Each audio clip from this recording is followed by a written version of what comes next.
briefing regarding 15-16 draft budget. If time permits, we'll give consideration to a draft reply, just take it in closed session on the Education and Training Inspectorate and School Improvement Process Inquiry Report.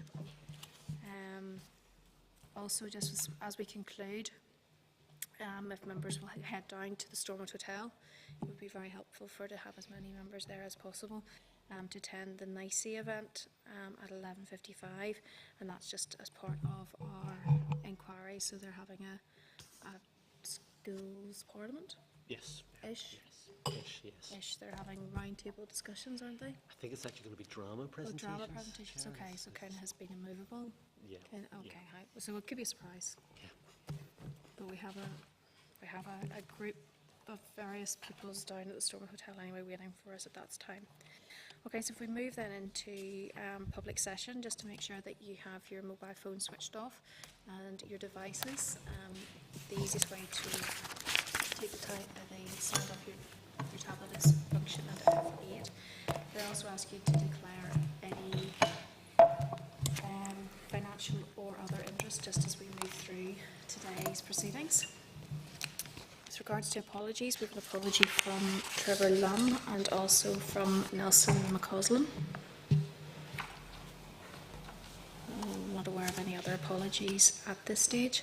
And could I also welcome Courtney Thompson, who is a pupil at Grosvenor Grammar School. Courtney's very welcome. She's on work experience today with Robin Newton. So thank you for joining us, and I hope you enjoy your time here. Moving then to Chair's business.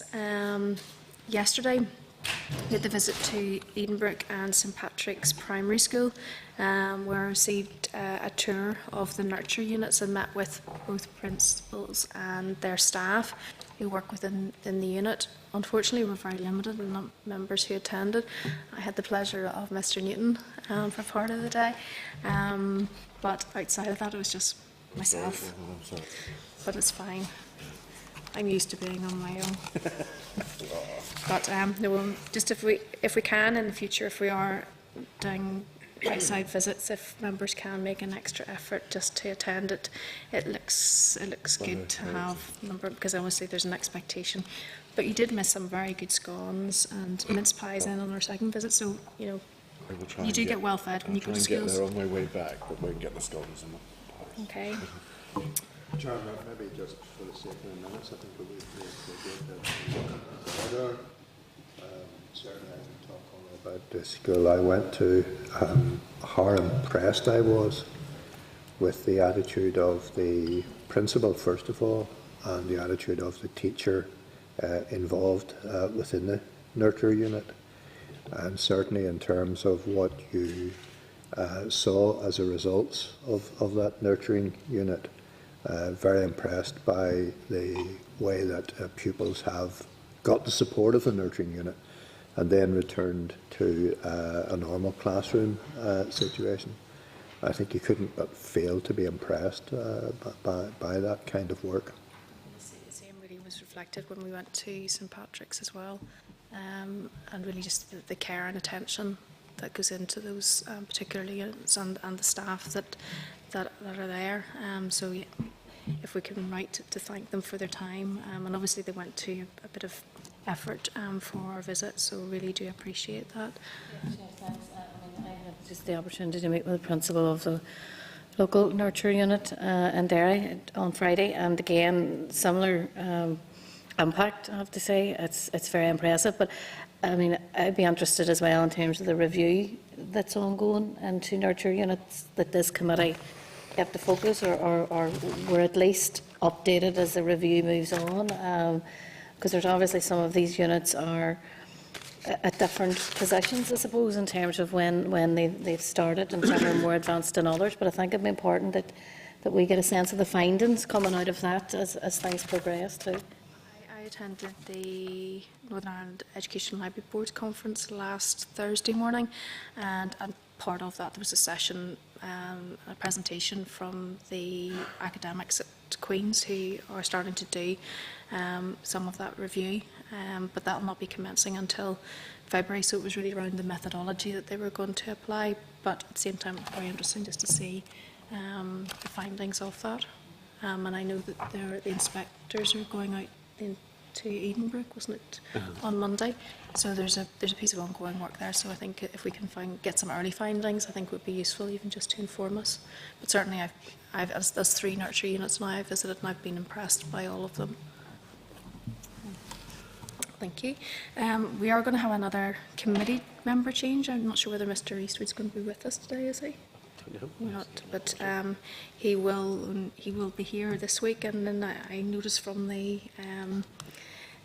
that Sean's coming back next week, so the order paper indicates that. So obviously, if Colin doesn't arrive today, if we can just thank him then for his short service to the committee.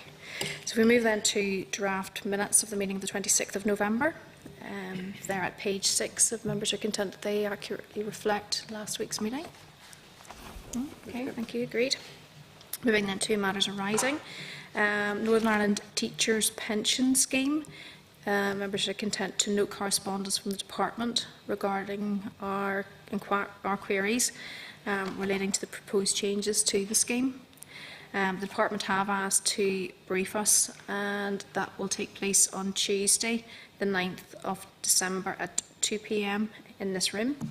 And that's on a statutory rule relating to the proposed changes to Northern Ireland Teachers' Pension Scheme. And the members are also content then that we forward the DE response to the unions, plus relevant information to Employment and Learning Committee. So members are content to do that, and also to schedule this additional meeting as requested. So if you're content to do that, we may also have a briefing on the January monitoring, dependent on the papers and whether they arrive and what they say. Okay. So you can make yourselves available and put that in your diary. And apologies for the short notice in arranging that, but obviously this is something which is time bound, which needs our attention prior to us going into our Christmas recess. Okay, so we move then to our briefing from the Department on the 2015-16 draft budget. The Clerk's cover note is at page 23. Relevant papers are in your pack. Refer you to tabled items, which include the November capital update, correspondence from an area learning community regarding entitlement framework funding, an update from DE on the capital programme, and a note from CFP on budget scrutiny. I'll also just advise everyone that this session will be recorded by Hansard. And can I welcome our witnesses? We have Trevor Connolly, the Director of Finance. We have Philip Irwin, the Director of Investment and Infrastructure, and Gavin Patrick, the Deputy Director of Finance. We're all very welcome. Can I ask you to make your opening statement, and then members will follow up with questions. Thank you, Chair. We appreciate the opportunity to attend the committee today to discuss the Department's public consultation paper on the draft budget 2015-16, which was published on Wednesday, 26th of November. If you're content, I propose to give a few short opening remarks, and then Philip, Gavin and I will be happy to address any questions the members may have. The Executive's draft budget 15-16 was announced by the Finance Minister on the 3rd of November 2014, and this triggered the commencement of the public consultation period, which closes on the 29th of December 2014. Clearly, the draft budget 15-16 is taking place in a very difficult economic environment. Compared with 2010-11, when the Assembly last agreed a budget, the Executive spending power has been reduced by around £1.5 billion as a direct result of the year-on-year erosion of the block grant. When setting out the strategic context, it's important to remind ourselves of the detrimental impact on the Department of Education of the final budget 2011-15. Over the 4-year budget period, DE incurred a total cash terms resource budget reduction of £125 million compared to the opening baseline. This translates into a 13.6 real terms reduction as compared to 2010-11. Following talks with the First Deputy First Minister and Finance Minister, the Minister was successful in January 2012 in securing an additional £120 million directly for school budgets, allocated over the 3 years to March 2015. He has further ensured that the £75 million allocation in 2014-15, which originally was time-bounded, has now been permanently added to the education baseline for 2015-16. The impact of the draft budget 15-16 for the Department of Education is as follows. In the resource budget, we face a funding gap of £162.5 million, or 8.4%, and the capital budget has been reduced by £36.1 million, or 19.7%. While the Minister is determined to protect frontline services as far as possible, faced with such reductions, maintaining all core services at current levels is simply not deliverable. The Department's public consultation document is available on the website, and the consultation arrangements are detailed in Section 2 of the consultation paper. In comparison to the 2014-15 opening baseline, the draft budget 15-16 funding allocation for the Department's resource and capital budgets are as follows. Resource budget has been reduced by £94.4 million, or 4.9%, and the capital budget, as I stated earlier, has been reduced by £36.1 million, or 19.7%. However, it is important to note that these budget allocations do not take account of inescapable cost pressures, such as pay increases, price inflation, meeting statutory and contractual commitments, and addressing demographic impacts in 2015-16. Hence, the 4.9 resource reduction represents a floor and not a ceiling. Once inescapable pressures are included, the resource funding gap is 162.5, or 8.4%, on the opening 14-15 baseline of 1943.7 million. Over the last number of years, the Department has built up a significant pipeline of capital projects, many of which are advancing through the planning and design stages of delivery. The proposed reduction in capital spending of 19.7% will impact on the Department's ability to deliver some projects which are currently planned for 2015-16. In order to minimise the impact on longer-term projects, major capital programmes have been prioritised. However, this means that the reductions in other programmes, particularly in the school enhancement and minor works programmes, will be disproportionately high. The planned spend on the school enhancement programme was £85 million. However, a budget of only £40 million will now be available in 15-16. Similarly, the historic spend on minor works has been closer to £60 to £70 million per annum. However, a budget of only £25 million will now be available in 15-16.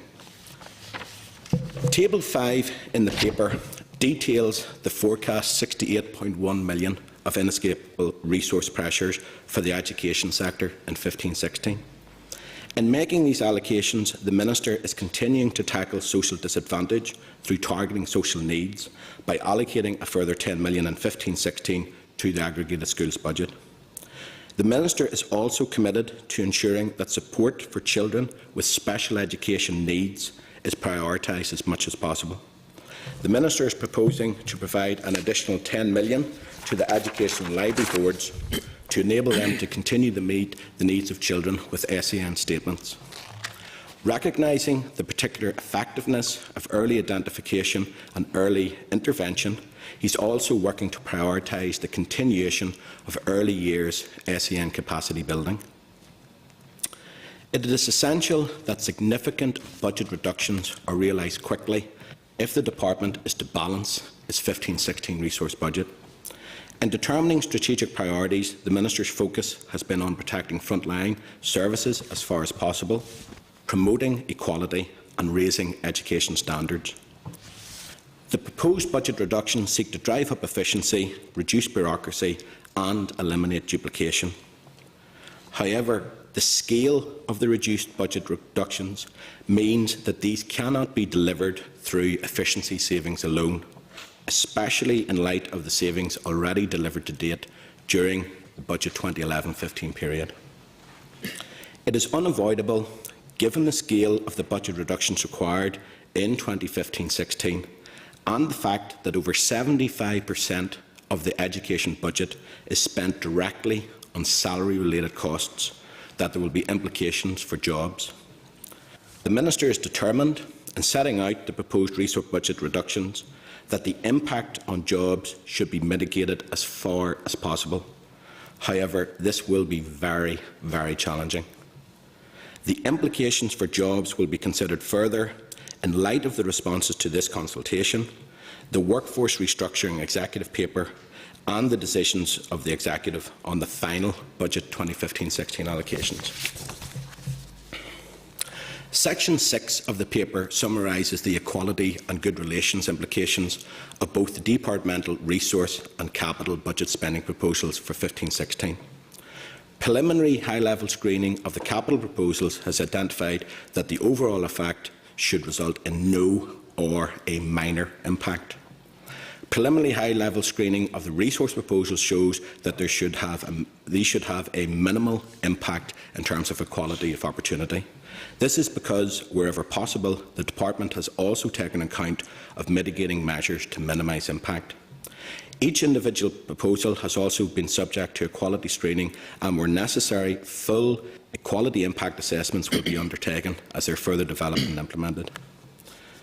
I know the Minister issued the public consultation document to you, Chair, last Wednesday.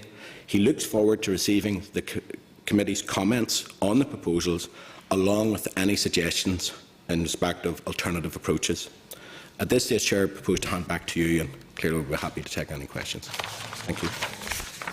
Just from the outset, can I declare an interest as a Board of Governor on Castle Gardens Primary School, Newtownards, Calentia Primary School and also Nendrum College. And I do want to thank you just for your presentation. Without doubt, this budget is probably the most challenging that any of us can remember. And I do have a number of concerns about your paper and some of the things that you have said just in your presentation. And you've indicated that there will be an impact on jobs without actually telling us really what that impact is likely to be. And I do appreciate that it is still reasonably early within this consultation process, but really without this information, there's massive concern amongst teachers, staff in the arm's length bodies, and also, I assume, within the department. And were savings really to be made by job cuts by April 2015, then really the process for redundancies should have started much earlier. We're talking maybe about October times and notices to schools this month. So the timescale from where we sit really would seem to be impossible for those early savings to be made in the budget that you've indicated is necessary. You've also indicated that the budget will have an impact on schools, but we really don't know to what extent and the nature that this will be. And I do understand again that you have sent a letter to schools yesterday in respect of aggregated schools budget. What does this mean in real terms? There are principals who are naturally worried. They see what's being presented as totally unworkable, while there are others who can absorb the reductions, be that from the monies left over from delegated budget, or who are in a position where they receive money from various other pots. But what about those schools who rely entirely on the aggregated schools budget? So really the assurance which I need and which we would need is that when all the cuts are aggregated up and we assess the overall budget and the impact that this will have with regards to the substantial reductions in the budget, that there's not a disproportionate and unfair impact on certain schools. I think we also probably need to bear in mind that the financial year and the school year does not naturally tally. This presents serious challenges for schools who offer A-level and GCSE courses based on having a certain level of funding. So they are mid-course and there's a committed spend for 2 years. But first of all, I suppose I really would like to focus on the aggregated schools budget. From 2014-15 to 2015-16, the budget will reduce by 68.7 million. Has the department baselined 25.8 million of the extra payments which were made last year? Yes. Yes. Just in relation then again to the aggregated schools budget, are you simply cutting the money each school gets per pupil, or are you going to look at changing the funding formula and remove certain aspects of that, be it small schools factor or premises factor? Sorry, Chair. There's quite a lot of issues there in that sort of several questions, so I'll try and unpack that. First of all, in terms of the aggregated schools budget, our headline funding gap percentage is 8.4. If you take the 78.7, that's 7%. So the Minister has tried as much as possible, but I think one of the key sort of macro situations we have is when you look at the 1.9 billion budget, effectively there's three material budget lines in that. The aggregated schools budget represents 60% of the overall total. Next up is the block grant that we give to the boards, that's 20%. And then there's earmarked fundings that goes either to the boards or to the VGS GMI schools, that's another 12%. So those three elements cover more than 90% of the total. The single biggest one obviously being ASB at 60%. So if you're trying to take 8.4% off a total pot, and hypothetically you protect ASB and say we're not going to touch that, and clearly I have to say that was always the Minister's thinking, to try and reduce as much as possible the reduction. You're then looking at the other 40%, and that 40% represents 800 million. If you take 162 of 800 million, that's over 20% cut. So I suppose the point I'm trying to make is we are faced with a very difficult situation, which is when you have the budget into what effectively is three large chunks, if you start to look at protecting one area, then you have to take the pro rata cut that was coming out of that area and put it somewhere else. And it's a very vicious triangle when you look at it in that way. And I suppose that's one of the key things at the start of this process, probably back in September time, that I was emphasising to the Minister, because when you start to say, oh, we're going to protect this, okay, but there is a clear disproportionate impact elsewhere. When you take account of the reduction and the additional 10 million that's in the inescapable, that actually brings it down to the 68.6, which is actually a net 6% reduction, which is nearly 2.25% below our headline figure. So I think, to be fair, the Minister has done everything he can to reduce that within the current parameters. You said about the impact in terms of schools. The letter to schools went out yesterday afternoon, and in some respects, for me, this is déjà vu. In the 25th of November 2011, I'd only joined the department a couple of months, we sent out a similar letter. And I suppose to me it is critical because, as you've rightly said, Chair, we need to give the information to schools as soon as possible for them to plan. And right from the outset, the Minister was very keen. As soon as he had finalised and we got the consultation, the letter was to go out. What the letter actually shows is, and these are estimate figures because clearly we don't have the census figures validated for 14-15 that we use for the 15-16 academic year, so they don't take account of demographic impacts. But what it does show is, at a high level, your point, the age-weighted pupil unit is effectively sort of the funding engine, and that's what we would pay schools, whether they're in nursery and primary or post-primary, per pupil. So what we've given every school is the high-level funding information that they can say, right, I have X number of pupils, and this is roughly the gross amount that I'm going to get. And you'll see that, for instance, in terms of nursery primary, there is an overall reduction of about 8%, and post-primary 7%. Now, that's just pure cash. That's a high-level figure. The other thing from an individual school's perspective is, and there's various elements, it's not simply the number of children, it's the actual characteristics of those children in terms of, are they free school meals entitled, are they looked after children, etc. So there's various characteristics which means that you would actually get additional funding. The second thing is, where do they sit in terms of their 3-year financial plan? Have they a surplus? Have they a deficit? If they have a surplus, they can clearly use that to mitigate. The issue there being that's a non-recurrent option. Once you've it drawn down, that funding is gone. So I think the answer to your question about the impact on schools, there's 1,200 schools, and essentially it's the individual circumstances of the schools will dictate the impact. Do you have a buffer in terms of can you draw down some of your school surplus to offset, or are you in a much more difficult position than that? But what we've tried to do is simply highlight, here is, ignoring the demographics, here is a high-level estimate of what we think the figure will be, and that's clearly based on these figures. We would need to do, by the time the executive agree the final budget next month, then we'll have the validated census figures, then we'll be going out as quickly as possible. Here is the final figures. But what we've been trying to do very simply is say, here is the best information we can give you for you to plan and set and train the decisions that you'll need to do to manage your budget.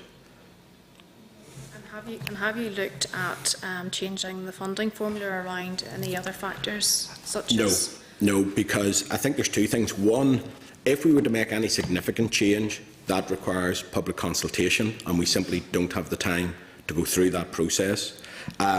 And in terms of the actual reduction, it's in the letter. The reduction, if you like, the 78.7, what we have done, as you're aware, Chair, there are 2 funding streams, nursery, primary and post-primary. The reduction has been applied in exactly the same proportion as their funding amounts in 14-15, so there's no change to what was done last year.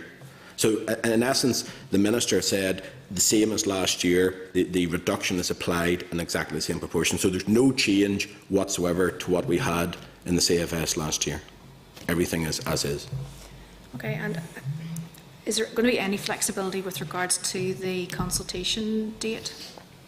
Well, the consultation date is actually set in terms of by the executive. So I suppose from my viewpoint, we have made it clear we're finishing on the 29th, but my understanding is, an executive paper will be going very quickly in January. So I suppose, to a certain extent, there's no point saying, we'll give you to the 30th of January if the executive already reached a decision in the middle of January. So from our perspective, we're completely coterminous with the executive consultation period of the 29th of December. The reason I'm asking is because it's obviously been asked of me.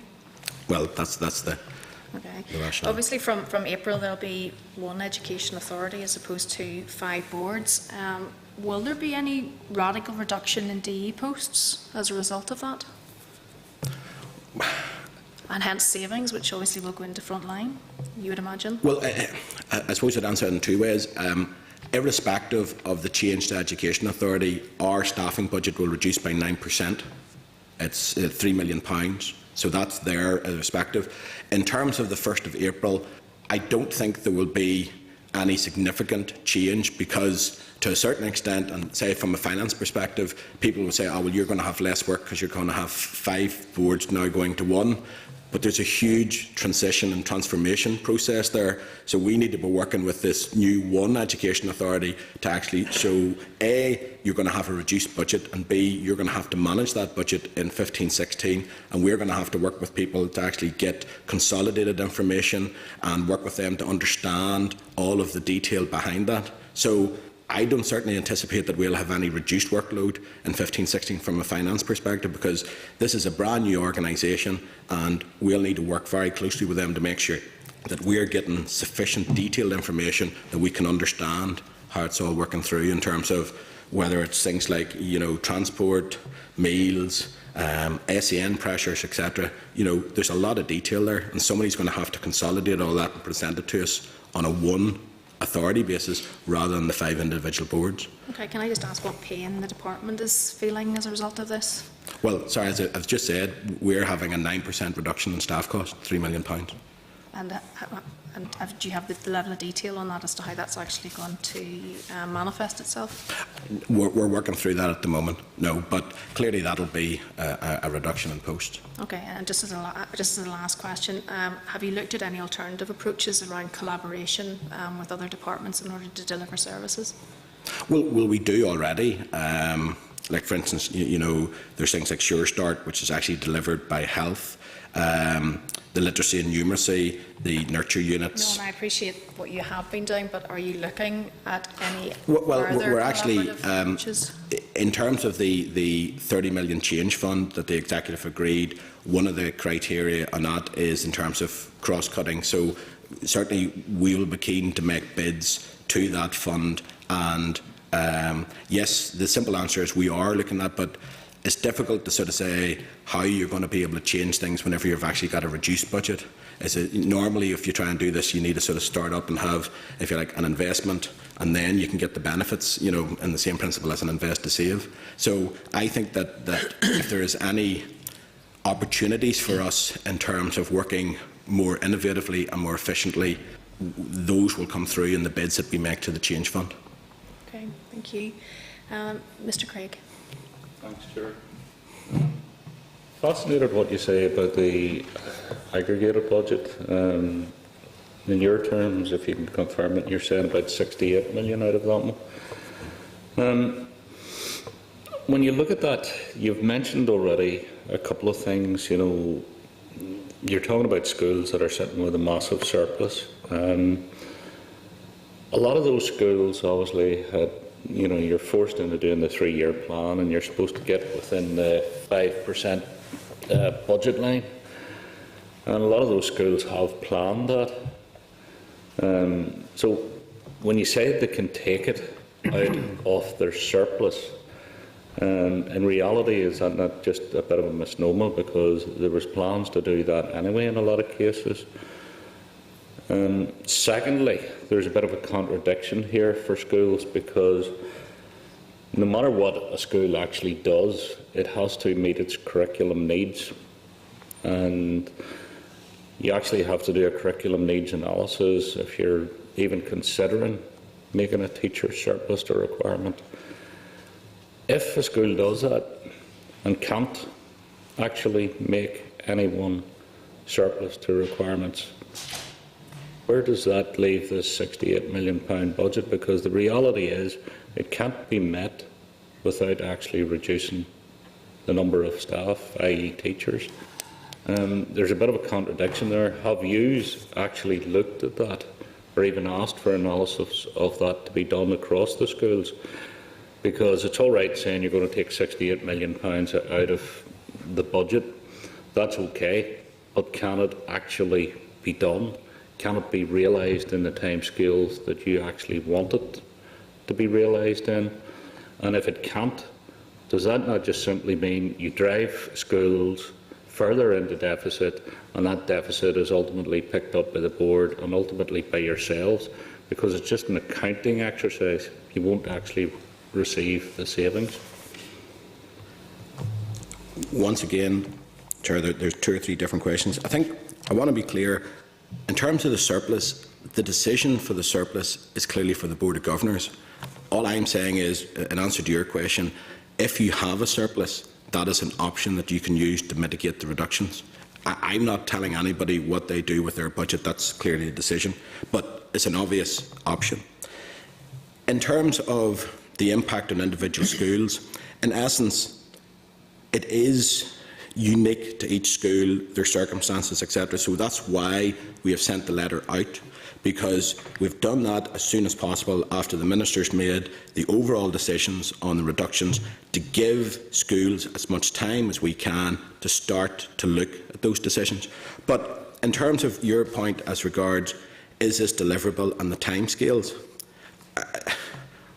we do not underestimate in any way the challenge that this will have to schools. Even with the 10 million, that is still a 6% reduction in ASB, which is the core funding for 80% of schools in 1 year. And as mentioned in the Chair, that is a huge challenge to deliver in 1 year. And there's nobody within the department, and certainly not the Minister, who in any sense understates the difficulty of delivering that. This is extremely bleak, it's extremely difficult. Now, in terms of the impact, it does come back to the individual circumstances of schools. Some schools have large surpluses, some schools have small surpluses, some schools are currently in deficit. If they're in deficit, they're working with their boards to reduce that and to manage that. But yes, unless we apply very strict governance and ensure that Board of Governors do everything they can to manage their budget within the amounts, then certainly there is a huge risk that this translates into deficits that then come to the boards and come back to us. But that's why, and we've said clearly in the letter, people need to look carefully in terms of, here is the best forecast information we can give you. Please go and look at your plans and start to look at what, and effectively what reductions in terms of staff that you're going to have to make to live within your budget. But I want to be clear, we're not putting this out in terms of that we don't in any way sort of see this as a mathematical or financial exercise. This is a huge sea change for education in terms of a 6%. Effective for, now just this element, a 6% reduction in 1 year is a massive, massive obstacle to deliver. Trevor, I think what I'm trying to get at here, is it actually deliverable? The other thing which strikes me about what you're saying is there's going to have to be a sea change in attitude within the department as well. Because I'll declare my hand, I sit in 2 boards of governors, and I know on one of them to try and keep within our 3-year plan and keep, I suppose, in the black. We had proposed last year to make redundancies, and it was quite easy for us because we had volunteers who wished to go. But the department blocked that because of the alleged surplus that the school had. And all of these surpluses are a bit of a technicality. The school never actually sees the money, even though it's there in the account.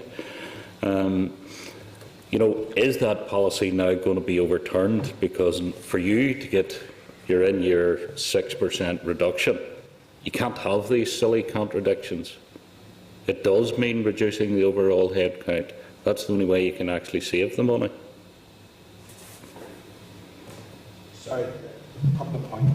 When you say that the surplus is a technical figure, I don't understand. The surplus is a figure that the board tells each individual school at the start of the year. The school is aware in terms of that. So, as far as I'm concerned, that is the funding. The board keeps the money, the school doesn't see it.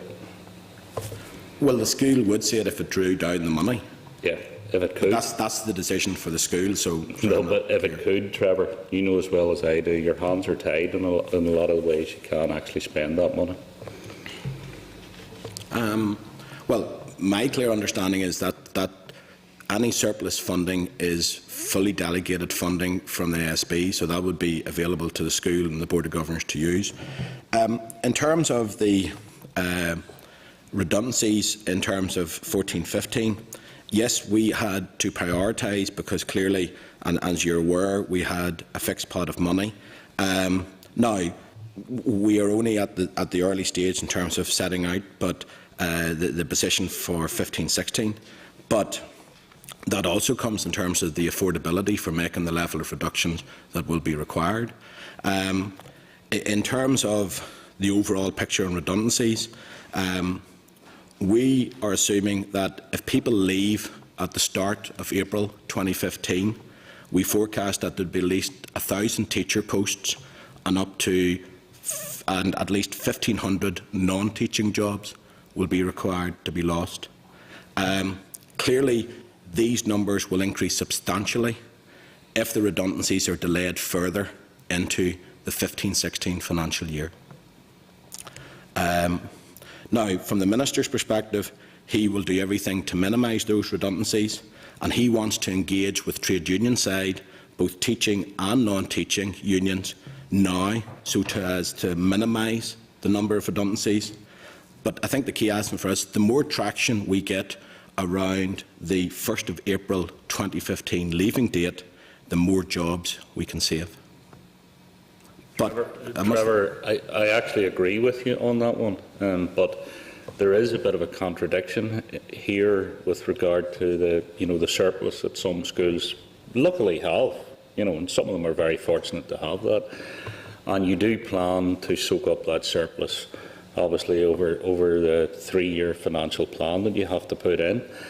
That said, if the actual fact that you have a surplus stops you initially making some of the redundancies that over that 3 years you need to make, that will, as you quite rightly point out, will actually make the whole surplus situation even worse, because in 3 years' time you'll have to lay off even more people to try and keep yourself in the black. So is that contradiction that we presently have within the department's policy going to be fixed? Because if it isn't, it will have an even worse impact on the surplus requirements in the long run.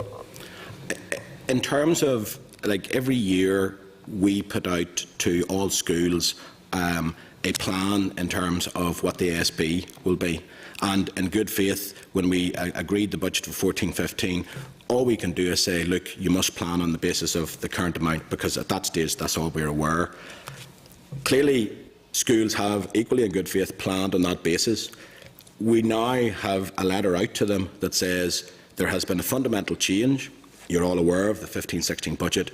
You now need to completely change your plans. We need you to look at very carefully the 15-16 financial year and to manage that level of reduction, whether it is either 7 or 8% in terms of your ASB funding, and then look in terms of redundancies. But certainly the one thing I'd say is that the lessons learned that we had in terms of the redundancies during this year, I think we're in a completely different position. Those were cost reduction redundancies, and we had very clear criteria that were communicated to the schools, etc., etc. We are in a complete sea change here, and I think, to be honest, we fully recognise that, Jonathan, in terms of what we're looking at. And when you're looking at numbers of at least 1,000 teaching jobs and 1,500, now I can't remember the exact figures, but I think it was maybe 90 or 91 teaching jobs left in 14-15. We're looking at a factor of 11 times that, and that's a minimum. That's assuming that everybody goes on the 1st of April. Now, just to walk you through this process, because this is where it gets extremely challenging.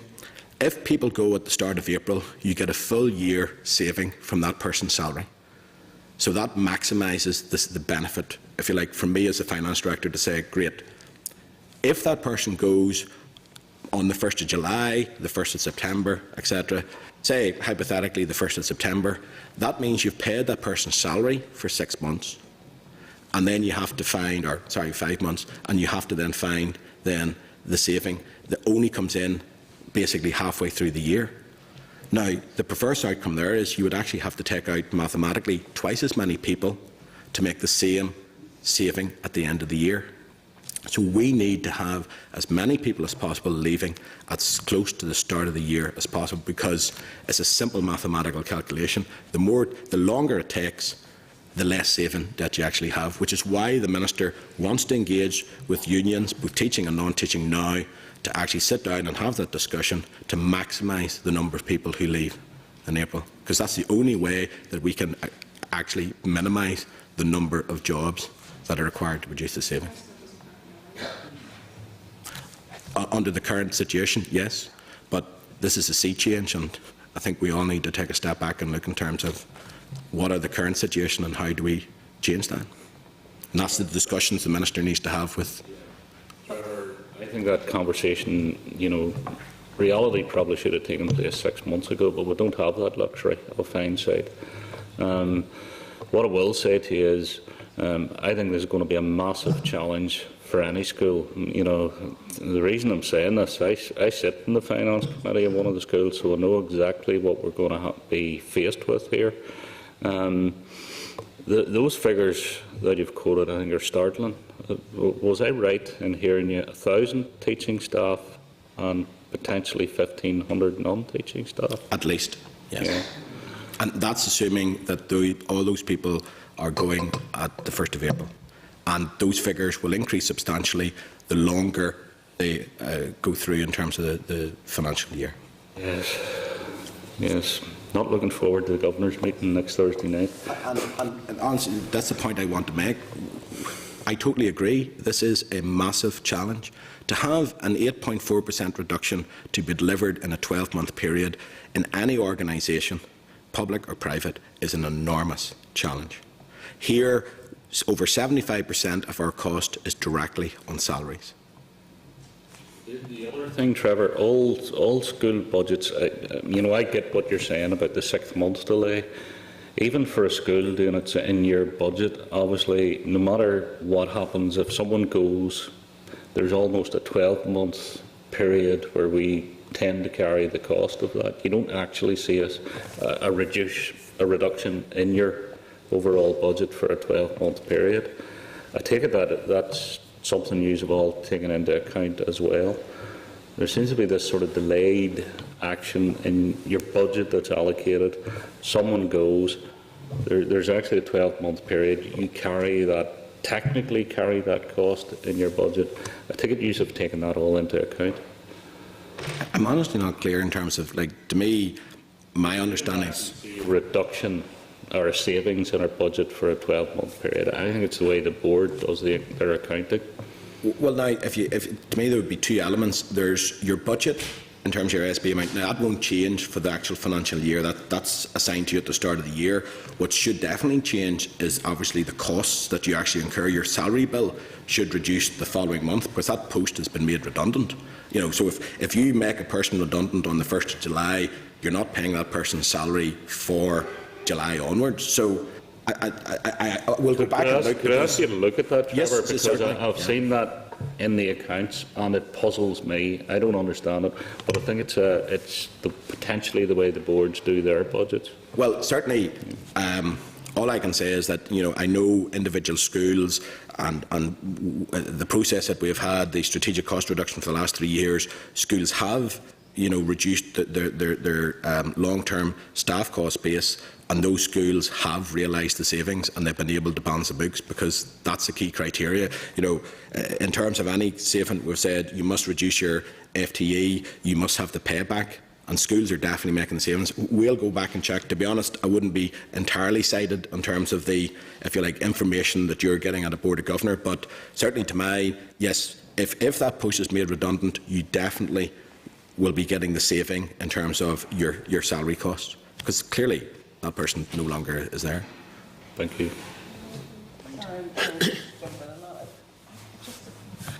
The fact that the department want the redundancies to come into place in April doesn't really make financial sense, surely, for a school.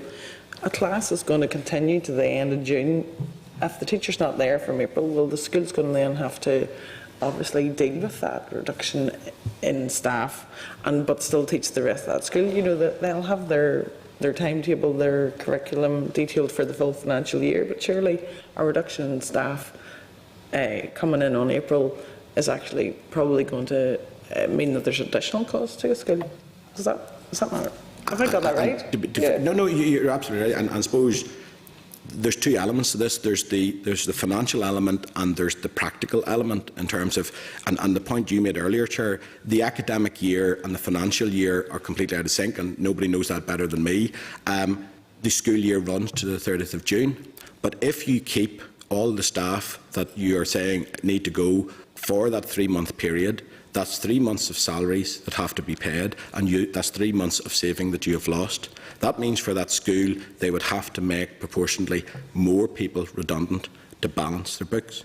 So there's the mathematical sort of factual basis compared to the real life, and that is a challenge that, yes, we are fully aware of and we fully understand, but the point I'm making is that the figures that we are quoting is based on the 1st of April. Once you move from that point, mathematically, it's a simple certainty. You must increase the number of people to be made redundant to achieve the same saving at the end of the financial year. Just doesn't seem to make sense, Chair. Whenever, the aims of is to improve the education of our children. But there we go. Sorry for jumping in on that one. I think the point is made, the fact that really the priority here is the young people and the educational outcomes of those young people. I'm sorry, we fully accept the issue. All I'm looking at is that to balance individual budgets at school level and the department's budget, all I'm saying is the factual basis is the sooner that people go, the more saving that you make, the less people that you have to make redundant. That's the factual equation. I fully accept kind of what you're saying, which is, you know, there's 3 months there, there's no issue. That is another fact, but this is part of the dilemma that we have, is how do you balance those two?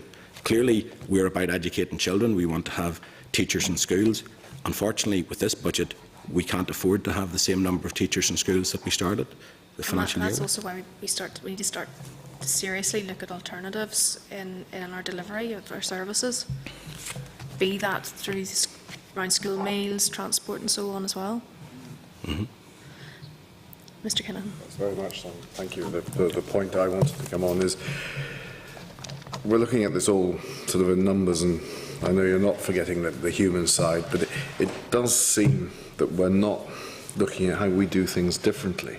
We're looking at doing everything exactly the same way, but cutting it all.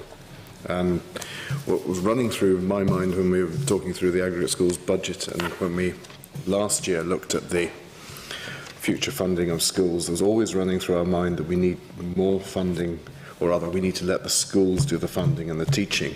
Did we at any time in this look at not cutting the aggregate schools budget at all? And I know you mentioned it at the beginning, you've gone everywhere, and then putting all the budget cuts elsewhere, and then really sitting down and looking at how schools could do more. Now, some might be able to do their own food and catering cheaper in their own patches. Transport, as you chairs just mentioned.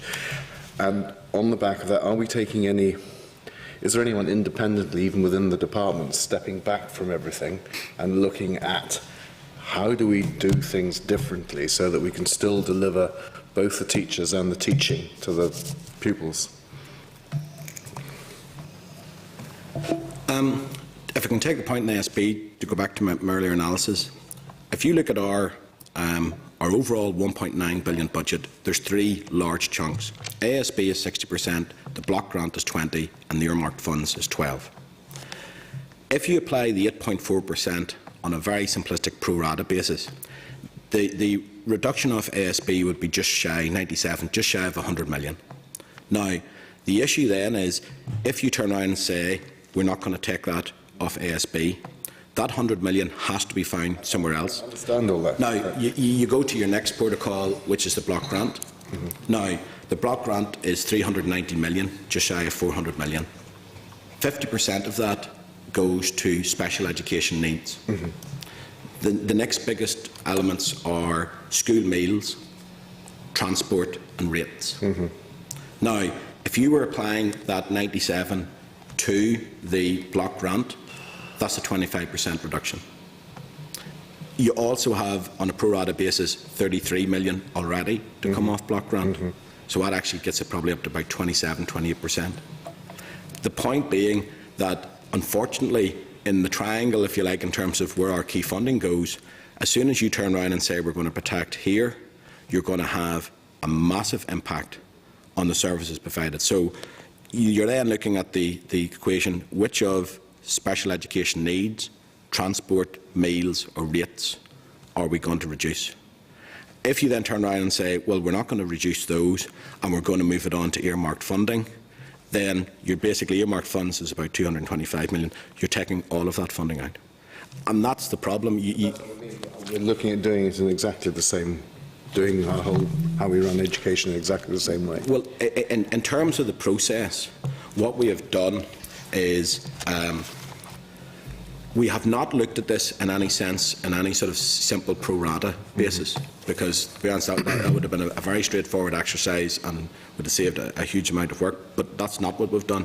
We've done a very detailed iterative process, working fully with policy colleagues, and in reaching his decisions on both the inescapable pressures and the budget reductions, the Minister has focused on protecting frontline as far as possible. And to me, the realisation there is that the actual net impact on ASB is 6%. Mm-hmm. It's not 8.4. He's promoted equality. He's raised education standards. He secured the continuation of specific programmes that reflect the department's statutory responsibilities. So when you actually look in terms of both the inescapable pressures and the reductions and where he's reducing, he is looking at what do we continue, but more fundamentally, what do we stop? Because there are decisions that have had to be made to say we are going to have to stop funding here to provide the funding to ASB. Because that's the only way you can get below the 8.4 headline figure, is to take more money elsewhere. He's continued to tackle social disadvantage, and he's ensured that the support for children with special education needs is prioritised as much as possible. And you'll see that both in terms of the additional 10 million going into ASB and the money that's going in terms of SEN, early years capacity.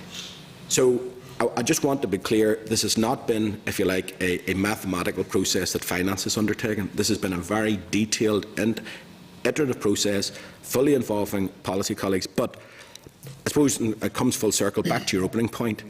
If you protect ASB, you effectively are saying that the other 40% of the budget is going to have to reduce by 20%. Now, you then come to the tipping point is when you look at individual programmes, if you're going to reduce it by 20%, does that actually strip so much out of it that it's actually not worth continuing? And those are the kind of decisions. So in that sort of, the vicious triangle, you can't protect ASB in its entirety because of the huge disproportionate impact it has on the other services. And as I say, when you go to block grant, there's 390 million, but half of that is special education needs, which is one of the Minister's clear priorities. Are we then saying, if we're going to each of the schools and you've written them all a letter, that you're consulting with them, but really there's going to be very little leeway for any of them? Because we're still not changing how we run our whole school system. Therefore, the letter says, look, these are the cuts. Yes, you'll tweak a little to suit schools, but on the whole, it's... Well, I suppose it's really two things. You know, effectively, the budget was agreed at the start of November. That means you have 5 months to put in place plans and implement them. As you well know, Vice Chair, when we went to the consultation CFS, that would require a full 12-week public consultation. You simply wouldn't have time to do significant changes. That isn't to say that the Minister isn't looking at things, but realistically, those would not be in place for April. And we would want to give schools certainty, hopefully middle to end of February, to be able to tell them here exactly is your ASB, which we did last year. I think it was the 13th of March, and that was after all of the CFS stuff. The Minister announced his changes and we gave them as much. So we're caught between wanting to give schools certainty in terms of their detailed budget as early as possible, but knowing that, for instance, if the Executive agree their budget at the end of January for 15-16, we'll want to give the schools as much time. But I think it's this situation where how much can you actually change within a maximum of a 5-month window? And certainly things like the CFS, simply, in terms of consultation and due process, you wouldn't have time to make those changes. Thank you. I've got lots of specifics. Can I just go on to... there are two cuts mentioned through early years of 2 million and Sure Start, again working with health, of 2.5 million. Can we have sort of more detail as to how and who and how you're going to work that through, please? In terms of Sure Start, hold on, there's my analysis. The overall amount for Sure Start is about 23 million. Give me 1 second. Just shy of 24 million, 23.8, and the amount of 2 million is a reduction of about 8%. And sorry, I was looking. So, what was the other figure that you quoted? 2.5 million for Sure Start and 2 million for early years reductions. It's 2 million for Sure Start, and the early years. Now, I'm just trying to find that. Early years is the Sure Start. Oh, sorry, it is the same thing. It's Sure Start is in relation to early years, so sorry, that's might be where the confusion is. Just speaking in terms of... Yes, early years Sure Start is 2 million. So the overall budget for Sure Start is 23.8. Right. So that's a reduction of 8%.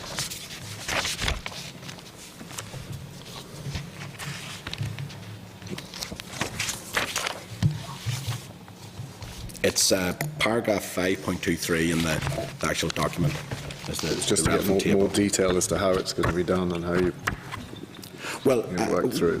what we're doing there is that's what we're now working through in terms of policy colleagues for each of these are now working through the detail of this to say where and how those reductions are going to be implemented. So you don't have the detail on it yet? No, not at this point in time. Other than, and obviously we're literally talking about a week since the Minister's made his final decisions, but we are working through. Now that funding goes to the DHSS in terms of actual implementation, but that's what the reduction would be, 8%. Okay. I'll just go first and then I'll come back if I may. Thanks, Chair, and thanks, guys, for the presentation. I certainly don't envy the task of the Minister and indeed the schools and the Board of Governors going forward the next 12 months. It's, you've used the phrase hugely challenging and massively challenging today, and that's exactly what it is. And it is. It's an unfortunate position that we do find ourselves in. I think it's right that I think to the main I can see here various ways in which we are protecting frontline services and the child. You can see actually the importance of the child in some of this budget. I'm wondering, and I have a whole host of questions here, but when we look at health, for example, and we hear all the time about inefficiency in health and waste and health system, blah blah blah. To what extent can you identify inefficiency or waste within the education system? Is there inefficiencies? Like what we need to see is maximum results for the minimum spend, for example.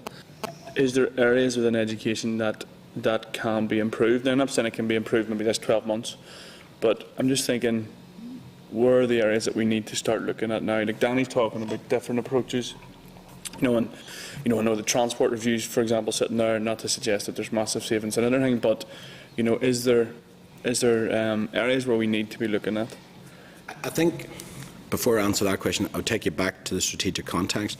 We have been delivering a savings delivery plan for each of the last 4 years. Now, I don't have the figure in front of me, but I think it's in terms of overall in 14-15, it'll be just shy of about 200 million. So, and that has been reductions, if you like, in terms of staffing costs, both in terms of the boards and within the department. We've looked at a range of costs in terms of ICT, transport, meals, etc. So I suppose my, if you like, simple analogy would be and I hate this phrase, but the low-lying fruit have all been taken. We've done a lot of work because, to me, the SDP is there to balance our books. And we have balanced our books in each of the 3 preceding financial years up to March 2014. But to give a perspective, our total underspend on resource budget at March of this year was £4 million. That's out of a budget of over 1,900. So that's how tight we are in terms of our financial outcome. And 14-15 is considerably more challenging than 13-14, as obviously you're all aware. In terms of areas for improvement, I think, yes, and I would actually reflect back to the Vice Chair's question, we are always ongoing to look at that. Obviously, the new Education Authority, there are, if you like, medium-term benefits of having one organisation, but those will not be available in terms of the first 12 months. There's a huge challenge, and I know Mr Newton has spoken before about programme management and change management. I think realistically there is a massive change in terms of bringing 6 in terms of Staff Commission organisations into one. And I think in the first year, realistically, we still want the meals to be there, the transport to be provided, but there are opportunities there. But I think those realistically are in the medium term, in the next 2 to 3 years, rather than available in 12 months. But certainly from my side, we have worked very hard with right across the sector in terms of reductions at school level, the ASB, reductions at boards, reductions within the department to reduce as much as possible. But yes, there's the PEGI reports in terms of transportation, in terms of meals. There's the opportunity for the Education Authority. But I honestly don't think, and back also to Danny's question, I don't think there's anything there that we haven't already reviewed that is just sitting, waiting to say, oh yes, we can achieve X amount. There's a lot of work to be involved in terms of implementing those. And I think the Education Authority gives us a great vehicle to do that, but that is going to take time to do. And certainly, and back to the earlier point in terms of the change fund, if there's stuff that we can look at in terms of innovative ways and cross-cutting ways, those are the bids that we will be putting in to that fund. And we will definitely, I'm sure that the Minister will say, we will definitely be making bids to that fund. Okay, another sort of area, I suppose, of criticism of some of the departments with the executive is that they often work in silos, and especially maybe when it comes to budgets. Now, I know there is various cross-cutting ways in which health and education work in various ways, and collaboration we've touched on today. To what extent are we collaborating with other departments to look at areas where spend can be, reduced or work in tandem, and maybe even collaboration with funding opportunities through the EU? I look at an awful lot of the programmes that we run, and I can't help but think if, say, match funding was made available, some of these programmes, maybe in targeting social deprivation, etc., we may actually be able to draw down European funding. To what extent did the department look at possibilities with Europe? And another one that's slightly outside the box, but an awful lot of the community groups in our communities would avail of free services from apprentices at further education colleges when it comes to maybe getting, driveways paid and stuff, because the apprentices go onto the site and learn, and they're given services free of charge. When it comes to maintenance and school maintenance projects, do we look at collaboration with our further education colleges, where maybe the apprentices could maybe come and do an awful lot of that work, or maybe it maybe goes on anyway? I'm not sure, but I guess it's around the issue of collaboration. To what extent are we looking at these issues? Philip, I'll bring him in on the school maintenance, but I'll try and answer the other questions. We are currently fully involved in terms of Piece 4, which will be starting in 15-16, and there's much funding has been set aside by the Finance Minister, and we would be putting bids appropriately into that. But certainly my experience of European funding in the first year, it starts off relatively slowly and builds up. But I think the simple answer is yes, we're fully involved in EU funding where appropriate, and that's Piece 4. In terms of cross-cutting and collaboration with other departments, I suppose the first thing that strikes me is we're fully involved in the delivering social change, the literacy and numeracy with OFM, DFM, the nurture units with DSD. We've got, in terms of external partners, the shared education with the Atlantic Philanthropy. So we definitely are, and I know if policy colleagues were here, they could probably list off a large number of strategies and working groups that we are fully involved in terms of other departments, whether it be health or DSD, etc. So I suppose the simple answer is yes, I do think that we are fully involved with other departments. To take Danny's earlier point, I think probably the thinking around the change fund and the bids might actually, it's an opportunity to step back and say, well, is there any ways that we can do this more innovatively rather than just sort of the same old? If I can just then touch on Philip on the schools maintenance. Yeah, not even just so much maintenance, but where we'd be inclined to undertake cross-cutting work is to use existing contracts, particularly where there's specialist works to be done, whether it's on maintenance side or indeed on some of the major capital works, where there maybe is as part of the assessment of a site or pre-works on a site, where contracts are in existence already, typically that have been let through CPD, we would make use of those rather than going through a whole process of re-procuring a specialist contractor ourselves. And again, other departments are probably making use of those contracts as well, but it would be inclined to be on the procurement side with CPD that we would make use of that sort of cross-cutting approach. Again, I would like to touch upon, because I know, no doubt this is some, but perhaps it's the low-hanging fruit that maybe certain sections of the media will concentrate on, is the nutritional meals and around the likes of that. It appears that there's going to be a reduction in the, what was it called? The nutritional standards. I'm just wondering, what does that mean in reality? I can't help but think, and as far as I'm aware, there's a food policy in place that all schools have to be nutritional, meals have to be nutritional anyways, and that following the food and schools policy with the health and department, that every school must have a policy in place around nutritional meals. So looking at it, I'm thinking to myself, well, the meals have to be nutritional anyway by law. So, what would that money have been used for that were taken away, and it's to reassure parents, I suppose, that meals are still going to be nutritional, and it's just around that, because I'm slightly confused. To be fair, Chair, in terms of the paragraph 5.21 in the paper deals with this, but I'm happy, Peter, if you want to write in and give policy colleagues the opportunity to give you a proper and full answer. Certainly, I think this is funding that was provided previously to assist schools, and I think this is exactly as you say, Chris. It's been in place. The compulsory nutritional standards has been in place for the last 7 years. The nutritional standards for other food and drink has been in place since 2008.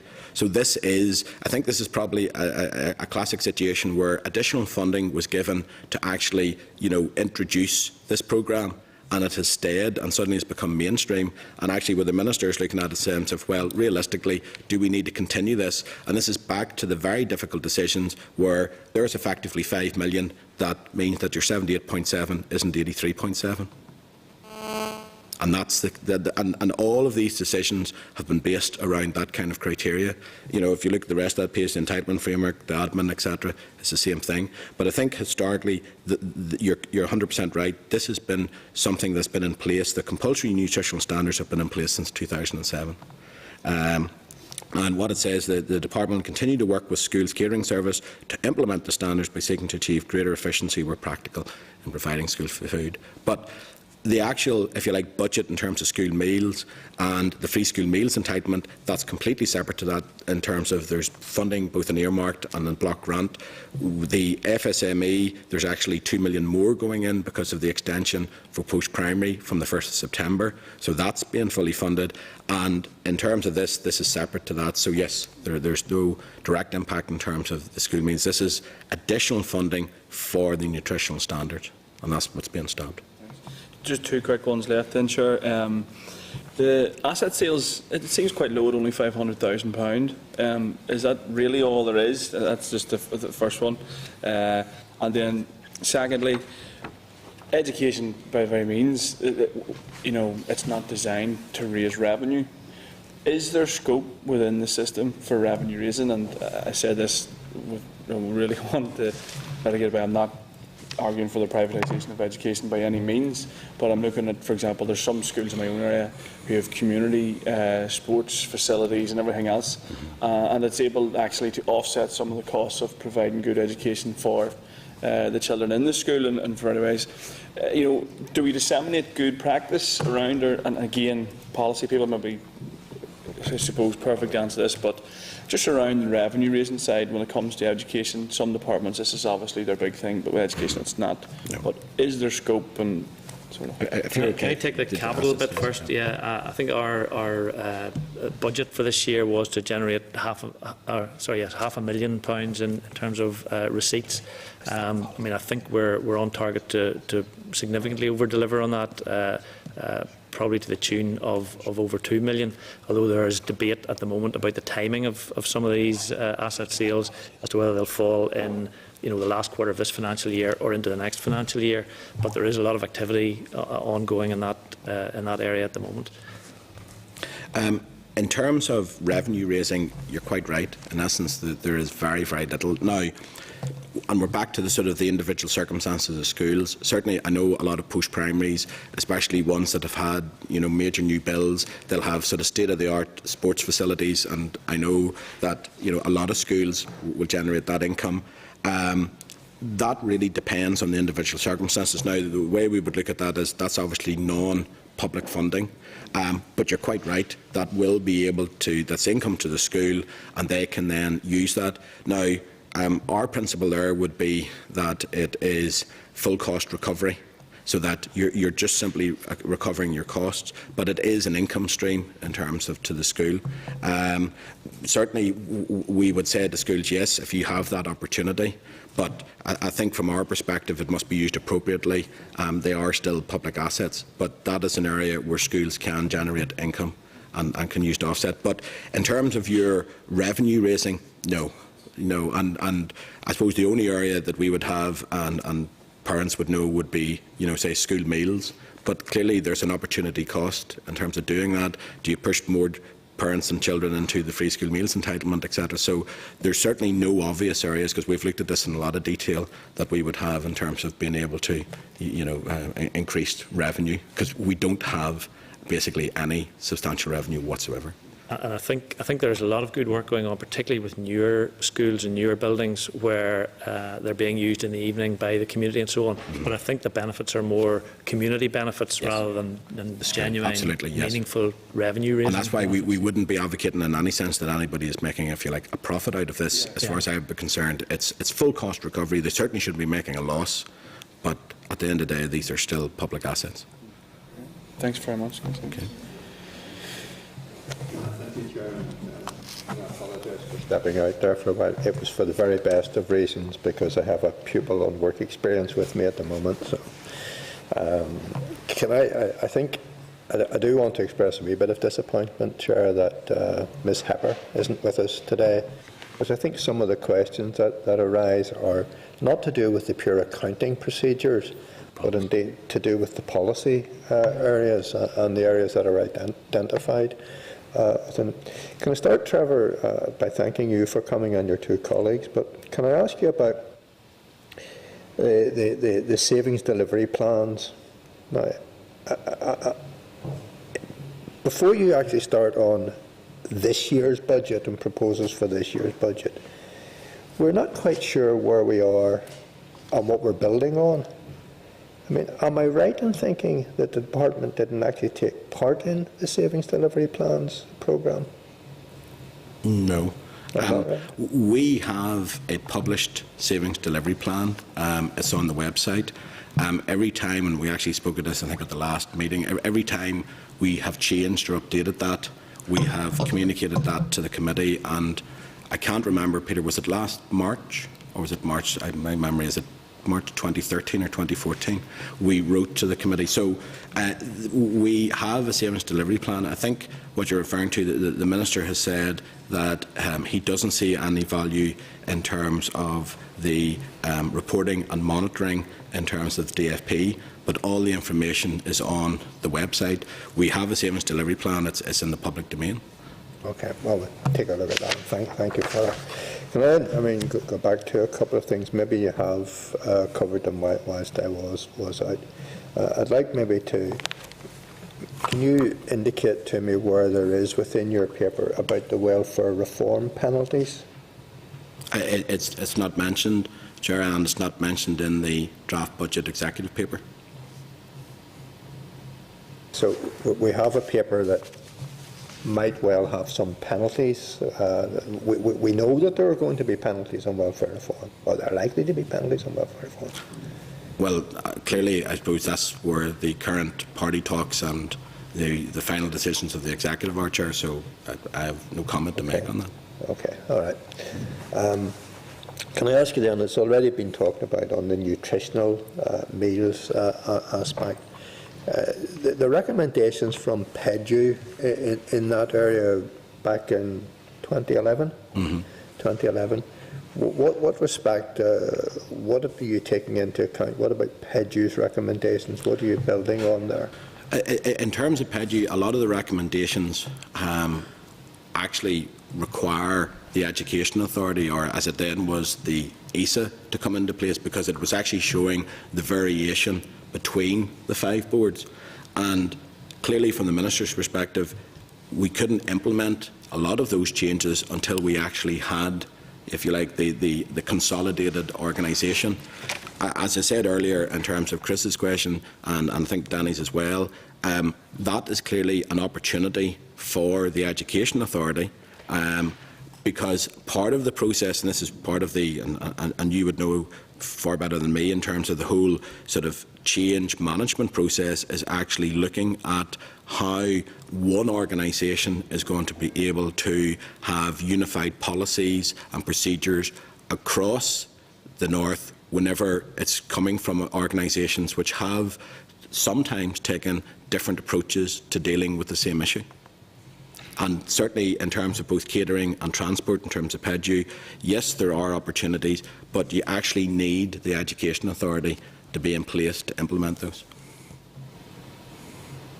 If you take the best example then of whichever individual, then what would you anticipate then will be the savings? What's the benchmark then? To be honest, I would need to go back and look at the report. Chair, I don't have that information available today. So we're actually looking at a budget that is taking account of the fact that we're moving towards an educational authority, but we're not actually sure what the benchmark is in terms of the recommendations of PEDU. Well, sorry, I don't have that information today available to me because I simply don't have the reports here. There's two reports, one on catering, one on transport, but I think both of them are clear that yes, there are differences in how the 5 boards, and I suppose the one thing I would say is those reports are now 4 years out of date. So one of the first things we will have to do is look at those reports and say, and in the evolution that there has been over the last 3 years in terms of delivering the SDP, what has changed? So I think the first context is, let's look at the reports. What has changed between September 2011 and what will be April 2015? Sorry, yes, April 2015, and how do we implement that? But certainly to my mind, that's something that the Minister is fully aware of and is taking full cognizance of in terms of and that would be, if you like, one of the challenges that clearly the new Education Authority will have, and that's part of it. But I think we can't simply just look at information that's 4 years ago and assume that everything there still stands. There's a lot of detail there. There's a lot of stuff that we will need to go back and validate and verify because things have definitely changed. Like, for instance, you know, in 11-12, we reduced the board's budgets by £15 million. That was one of the first key challenges in the SDP. So what you may find is a lot of the recommendations that were done, because that was done in terms of the 10-11 year, have actually been implemented. So I'm always concerned that people look at a report, but it's 4 years out of date. We will need to make sure and update that to see what's still available. But Trevor, in terms of a policy building block, is that not essential? Yes, and in terms of both transportation and catering, that would be a key challenge for the new Education Authority management to deliver that, and they would be fully aware of that information. I mean, there's a primary building block there that hasn't been taken into account. Well, I would disagree slightly in terms of hasn't been taken into account. The amount of savings, I don't have the report at hand, but I don't remember the report being hugely significant. I think the big issue for us is we need to go back and validate that information and update to see whether those savings are still available, because you're looking at a report that's 4 years out of date. But the principles, definitely, in terms of, you know, is there areas that we can make efficiencies and savings? Yes, I don't think that the Minister would have any issue that we want to apply the principles, but I think we need to be careful that if when you look at something that's 4 years and you quote a figure there, is that information actually still valid? And is the information that's quoted still there? Because a lot of things have moved and changed in the last 4 years. Well, except if the figures may change, but the principles may not change. Absolutely, yes. But I think if you look at the Education Authority, that is one of the biggest fundamental challenges across all services that it delivers, is that it has 5 organisations, all of which potentially have taken a slightly different approach. Sometimes they'll have maybe taken a completely unified approach, and that's straightforward. But if there is a difference, certainly to me, the principle of saying, right, well, if Board X can perform this, and here's the KPIs, and it's achieving better efficiencies, I certainly, in my role, would be challenged in the new Education Authority to say, can you explain to me why you can't move down to that? Now, sometimes that can be overly simplistic, but you need, and certainly from my perspective, that will be the challenge function that we would be applying to the new Education Authority to say, here are reports, some of that information may be out of date, but the key principles, i.e. that if there is a best sort of a most efficient way of doing this, the challenge for you is to deliver as close as possible to that. I think realistically as well, there's a timing issue. You know, the organisation doesn't exist yet. I think to bring in and hopefully capture those sorts of efficiencies, the impact is more likely to be beyond 15-16 than in the budget paper that you have in front of you now. But to me, the principles, the key element is the principles are definitely those that, you know, the Minister has agreed to the reports, but the implementation of the report requires the new Education Authority. And can I just take you back to the nutritional meals? I mean, we spent, some of the members of the committee and went to a nurturing unit yesterday. And some other members have looked at nurturing units. And one of the areas of concern is youngsters arriving at school not prepared, even in terms of, they haven't had a breakfast, or what they've had for breakfast hasn't been. In terms of the nutritional aspects of meals then in school, is obviously key for the daily performance of, weekly performance of, monthly performance of children. In terms of addressing the nutritional aspects, it's a statutory obligation. How do you measure that statutory obligation? If you will indulge a question, Chair, and I'll come back once policy colleagues have opportunity. Okay, all right. Okay. In terms of moving to then, you'd indicated the KPIs as indicators and so on and so forth. How will we be measuring value for money within this new budget?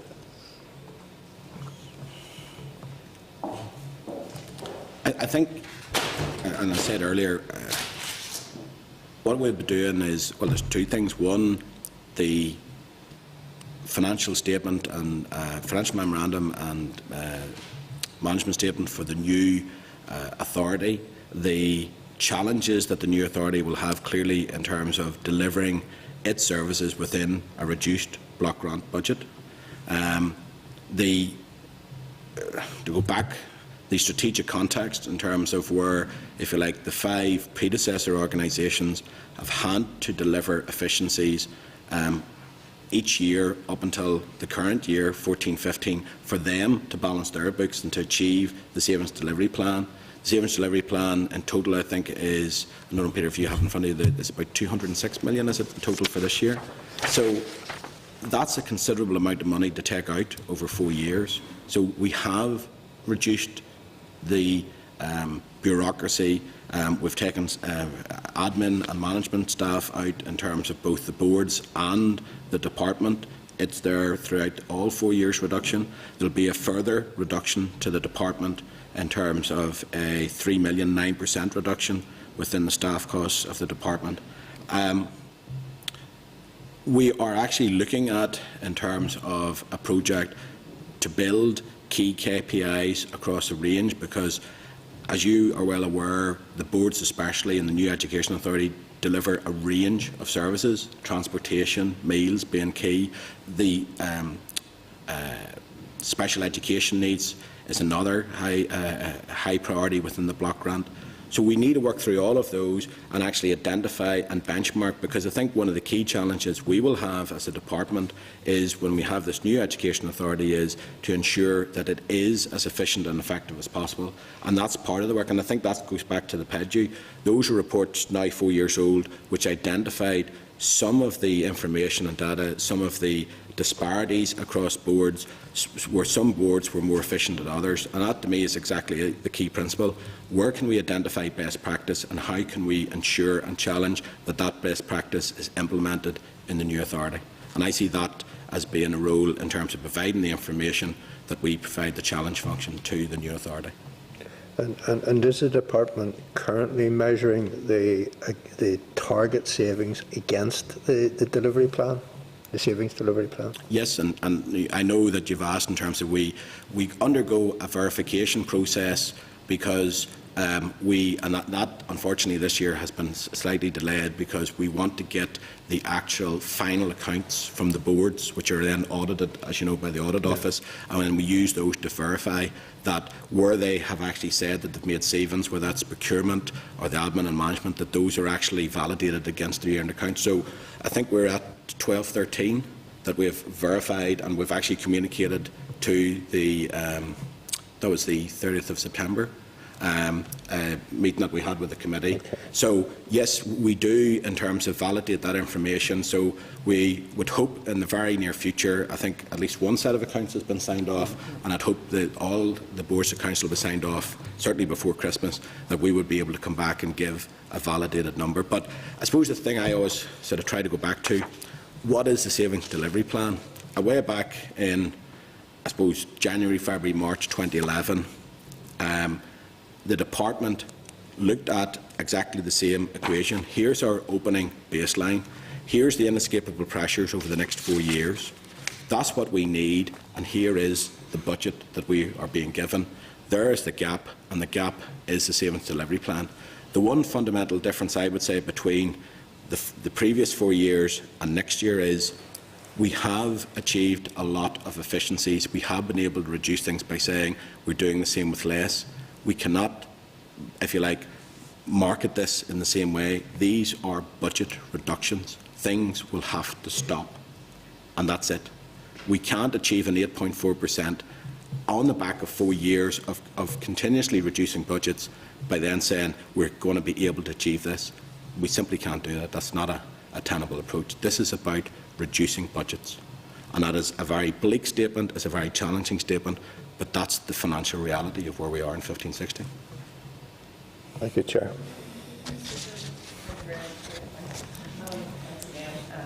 For answering our questions and taking our questions today. I just wanted to ask in terms of the capital budget and capital spend, given the various levels of progress that's made on the various projects.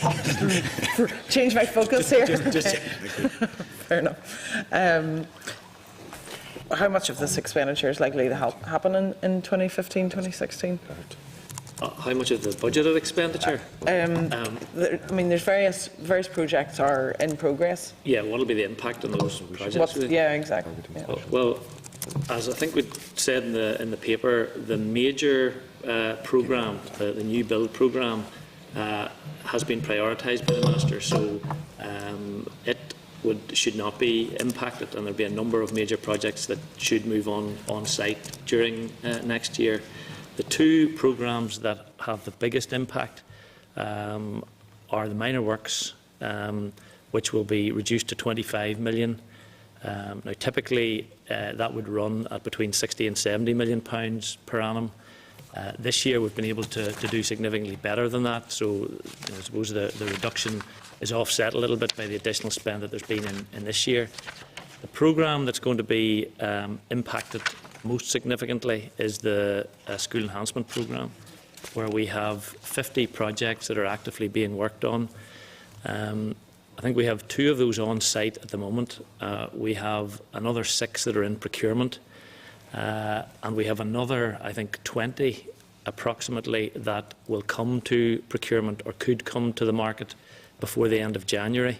And then in the 3 months following that, we are programmed to bring a further 20 plus projects to the market. A lot of those projects will have to be delayed because we won't have the budget in next year to be able to implement them. So there's £40 million has been earmarked for school enhancement. Of those 50 projects that we have, we'll probably we'll be able to get away about 20 of them, we reckon. The remainder will have to be delayed until budget can be found in later years or in year. So you think it will be a scram to get to a certain stage by all those different projects to get, or can you identify those now? Well, we're going to work on the basis of, if you like, first come, first served to get to market. I'll say this is actively happening at the moment. Yeah. There are something, I say, in the order of 6 that are currently in procurement, and a further 20 approximately that could come to the market within the next couple of months. We have already issued to the project managers not to bring those to the market without clearance from the department. But at some point we will have to draw a line and say we can't let any more away because we are constrained in our budget next year. And Chair, if I can just come in, like from a strategic context, if you look at our capital budget for the last 4 years, for the 3 years before 14-15, we were basically at about 100 million. Then we have an enormous jump to 180 million in this year, and the accounting officer prioritised. And we've done a lot of work in the department, and a lot of this credit to Philip, to actually create the pipeline to deliver the 180 million. The irony for us is that we've got all of these projects ready to go. We're now facing a 20% reduction in that budget, and hence, as Philip says, that means that by prioritising the major capital projects, we're back to the same scenario. You then have a disproportionate impact on the rest of your budget, which is the school enhancement and the minor works. So January then is a crucial date for decision making then, is it? Is that?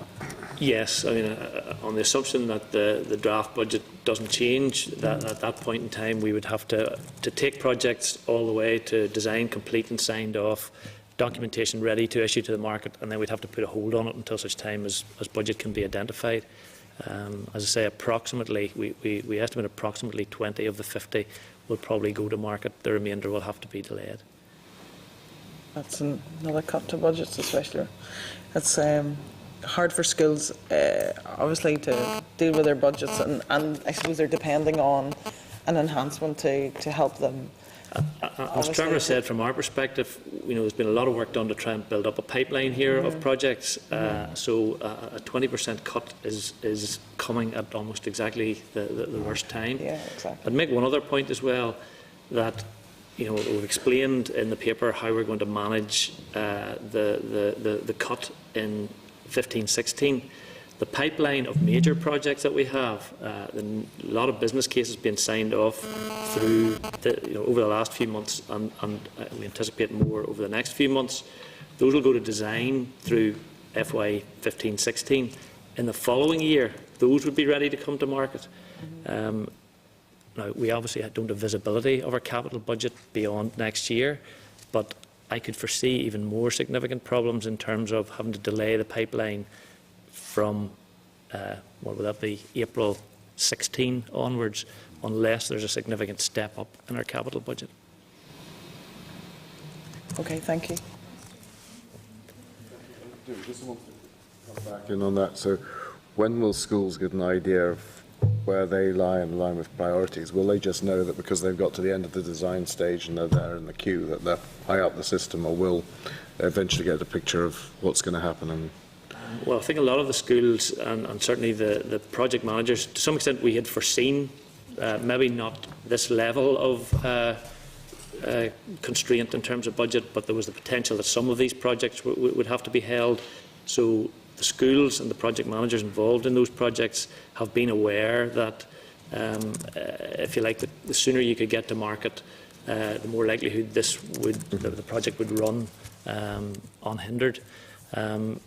But it's really at the point where we're going to take it on a first-come, first-served basis. So I suppose until we get to the point where the projected budget spend in next year we've used up all the pot, we'll not slow anything down until that point.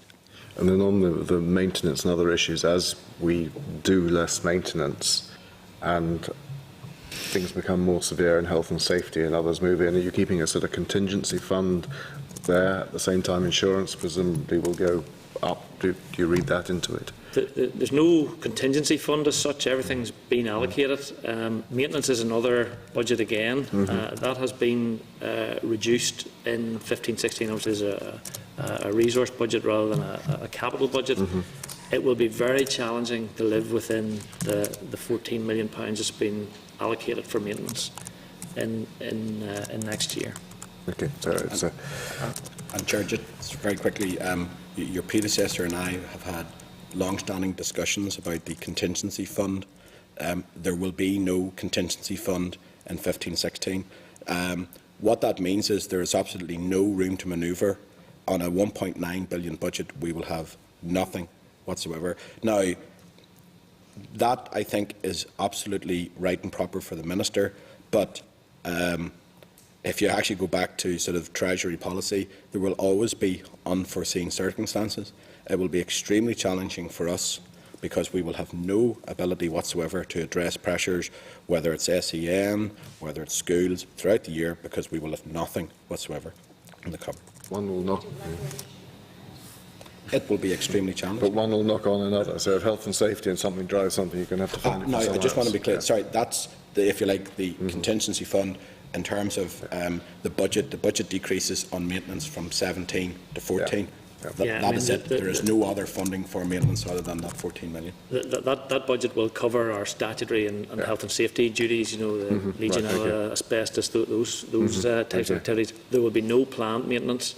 Everything else will be reactive help desk calls, and they will have to be prioritised.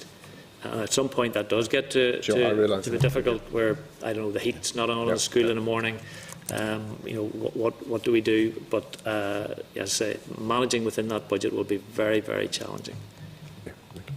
On all the earmarked funds, rather than going through them, all of them are going to be consulted on? Will you tell all the different groupings that get their funding as soon as you've got it worked out exactly how it's going to work through? Do you see that happening before we get to January? Well, for instance, I did a budget presentation to the Strategic Forum yesterday afternoon, which involves all of the trade unions, but all of the Education and Library Board chief executives. So clearly they've got the document, they're fully aware. We're having a meeting specifically with the chief executives. I think it's the 17th of December to go through, but the information is there in terms of where the reductions are. Again, going back to the Sure Start, if you're going to cut back on it, are we changing the budget plan, the targets? Because the target, I think, was to move from 20% to 25% of the most deprived wards. Or are you still going to try and work within, I don't see how you can, within those targets? I'd ask that's a question obviously specific in terms of the policy side, but yes, faced with an 8% reduction, we're going to have to do something differently. And I presume the simple answer is yes, we will have to re-evaluate and look at what the prioritisation is. I know that the Minister has increased it from the 20 to the 25%, but unfortunately this is back to the extremely difficult financial decisions, because it's a simple factor. If we don't take that money off there, we come back to that's money that's going to come off ASB. It has to come off somewhere. Thank you. I don't envy your task, but thank you. Thank you. More flexibility to run deficits? I think the simple answer is, well, for control and maintain schools, their financial governance rests with the boards. To take Jonathan's earlier point, if schools run up deficits, that is a cost to the block grant. That's a cost to us. Yes. That just translates into we actually haven't realised any savings, and it was a valid point. We don't have any contingency. I don't have any money to give to the block grant based on the Minister's decisions. So therefore, the simple answer is no. The letter going out to schools makes clear the emphasis has to be on each individual school doing everything it can to actually manage. Otherwise, we will simply have an excess vote because we don't have any money to address a pressure. And if the actions aren't taken in terms of looking at the staffing with each school, looking at the staffing with each board, the Education Authority and within the department, all of those very difficult decisions have to be made to actually balance the books. So the simple answer is no, we cannot allow schools, which is 60% of our budget, just to simply turn around and say, well, I'm going to spend. I don't mean that in any facetious or this is going to be easy. To take the point, this is going to be an incredibly difficult challenge. But we need schools to balance their books.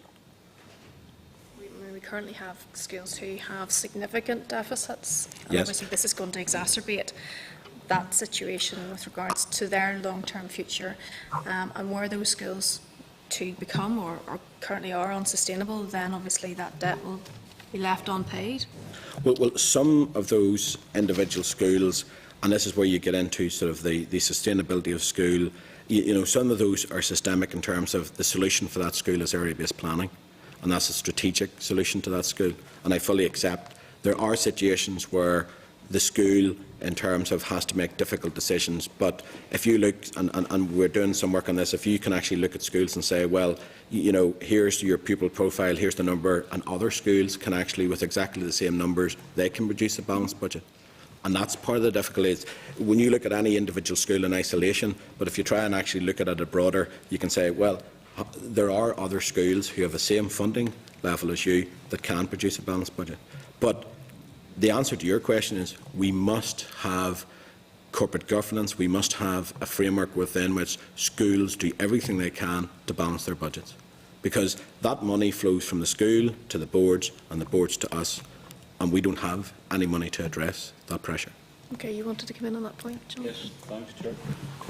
Trevor, how are you actually going to police this situation? Because the one thing I've taken note of down through the years that I've been involved in education is that some schools deliberately just spend, and quite frankly go into massive deficit and nothing is ever done about it. You know, the department has never taken action, the board has never taken action against those schools. So now, given the dire situation that you find yourselves in financially, how are you actually going to police this? What actions are going to be taken against those who just refuse to take any notice of the financial situation that we're in? I suppose you're going back to the key principle of local management of schools. The ASB budget is a fully delegated budget, and that is within the control of the Board of Governors. The Board of Governors are there to act in good faith to manage that budget and live within that budget. In terms of the controls, the responsibility for those schools lies with the boards and with the Education Authority, and you're right, it is a very difficult and challenging situation. Some of those individual circumstances, I've said earlier, the only solution that can be actually implemented is an area-based planning solution, and that will take time. There's a development proposal, there is normally a capital solution involved, and that's going to take a period of time. But in terms of actually dealing with each individual school, to me, the first responsibility lies with that Board of Governors to say that you are managing this in good faith and having to make very difficult decisions to balance that. But if schools and the Board of Governors, if you like, abdicate that responsibility and refuse to make those decisions, I think that's something that clearly the new Education Authority will have to look at and will have to speak to us. I know there are legal powers that you can withdraw delegation.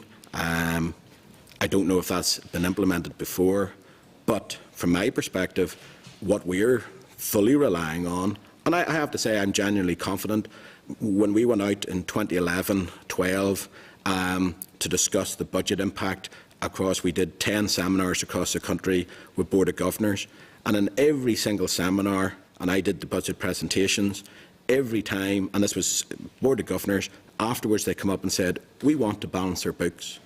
We accept the financial situation here. We will do everything we can to balance the books. I don't remember genuinely anybody ever coming up and saying, I don't care what you say, I'm going to just do what I'm going to do. Now, you have to take people at face value. I genuinely think that people will do their best, but it comes back to the earlier point. This is a very bleak situation. It is very difficult, and it means that Board of Governors across the country will have to make very difficult situations to be able to balance books where their funding is going to reduce by either 7 or 8%. In one 12-month period, that is extremely difficult. Thanks. Just another area we haven't just touched on is the entitlement framework, and there's a reduction of £2 million there. This is already a challenge for schools to deliver, particularly if you're a rural school and the associated transport costs.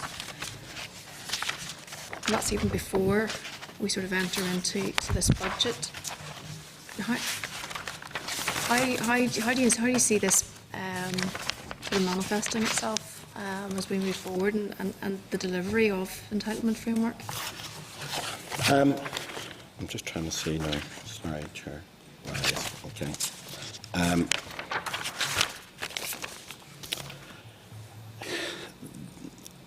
In agreeing the 14-15 budget, the Minister made the decision to extend the £6.9 million of funding for another full year because it actually was due to cease at the end of 13-14. And that £6.9 million is here and has been allocated in 14-15.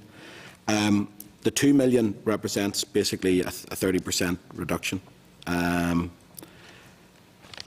think this is a good example of the very difficult decision that he has to make. I think to go back to sort of the schedule that we have that said that in an ideal world we would have over £2 billion when you take in the inescapable pressures. If we had that money, I think that the Minister would be minded to retain in full the entitlement framework funding. We don't have that luxury. He wants and has made the decision to retain, if you like, 70% of that funding. He has not taken all of that funding out. But it is the situation where if we don't make reductions and make difficult decisions, we keep coming back to, is it coming off ASB, is it coming off block grant, where is this money coming from? I go back to the point of the fact that this was already difficult to deliver for schools before the budget. So And just how much more difficult is this now going to be, and particularly in a rural setting? Well, and once again, you're into the situation of individual schools. Now, one of the things in terms of the entitlement framework and the delivery of the curriculum is area learning communities and collaboration between schools.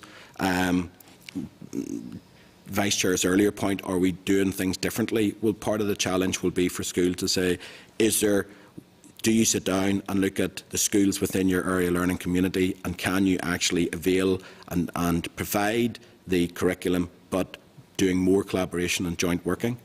That is a potential option. But once again, and I know I'm the sort of long playing record here, we don't underestimate the difficulty of doing this. But once again, we're faced with a situation of A, do you retain all 7 million of entitlement framework, or do you reduce all 7 million? The Minister has made a clear policy decision. He has retained 70% of that, and he has reduced it by £2 million. But that does not underestimate the difficulty of still maintaining the curriculum, delivering with reduced funding. Now, historically, we could argue that that funding has always been time-bound, and it has always been made clear that this is not mainstream funding. He did extend it for 14-15, but that will clearly be a challenge. Part of the issue really around that is the transport costs, and I would guess that will be taken into consideration whenever you're looking then at the review of transport. That would be, by all means, a question I'm not aware in terms of from the policy side, Chair. So if Peter would be happy to give us that question. Okay, Mr. Newton, you wanted on this issue? Trevor, savings delivery plan for 2013-14. When will we have sight of that? As I explained earlier, we are currently waiting for all 5 boards' 13-14 accounts to be actually formally signed off by the Audit Office. We just do that as a matter of procedure so that we're actually using fully audited information. I understand one board has been signed off. They've been delayed significantly this year. Normally, in prior years, I would have thought that it had been signed off by middle of end of October. Once we get that information, or once those accounts are finished, and we are able to get those validated figures, we would hope to come back as soon as possible. So I appreciate the delay. So I would hope that if they're all signed off, either, well, realistically, I'd say early in the new year, we should be able to come back and verify and give you the validation. And we'll have those early for the January meeting? I don't know when the Audit Office is going to sign off the accounts. So as soon as they sign off all 5, we'll be in a position to finalise our work. So all I can say to you, as soon as we get that position, we will do our work and come back as quickly as we can. Realistically, that could be sort of middle of January, but we will come back as soon as we can. I mean, obviously, Trevor, you've been the bearer of bad news today, and we'd like to extend an invitation for you to come back in January and bring the Minister with you at the next meeting. You have given us a very bleak outlook. The projected job losses are of concern, and I know that we won't know the final detail of that for a little while until you get your full responses back from individual schools and then how they're going to plan to deal with their budget. But obviously the plan is that the redundancies will be paid out of the central pot. What proportion of DE's redundancies will that take up of that thought? At this stage, it's very hard to estimate with any degree of certainty because there's lots of variables. You know, what would be, you know, you're back to the individual circumstances of each school. What staff member, in terms of what staff grouping is that, the terms and conditions of that member, if it's a teacher, in terms of is it the age profile of that teacher, the length of service, etc. Is it a voluntary or compulsory redundancy? The timing of that in terms of when it's actually going to happen. So at this stage we don't have any concrete figures in terms of how much that would be, but I suppose clearly if you're looking at a gross total of 2,500 posts, there's going to be a very significant bill attached to that. Okay, and at this stage, are you looking at drafting revised redundancy terms? Well, I think, as I said earlier, the Minister wants to engage now with trade unions to see in terms of how do we minimise the number of redundancies, how can we get more traction to have as many as possible leaving as early in the new financial year, because that's the only way that we can save jobs. Okay, no one else has indicated. Can I thank you for your time this morning? And we'll be in correspondence with further questions. And as I've indicated, I'd like to see you again, obviously, in the new year. Okay. Thank you. Thank you.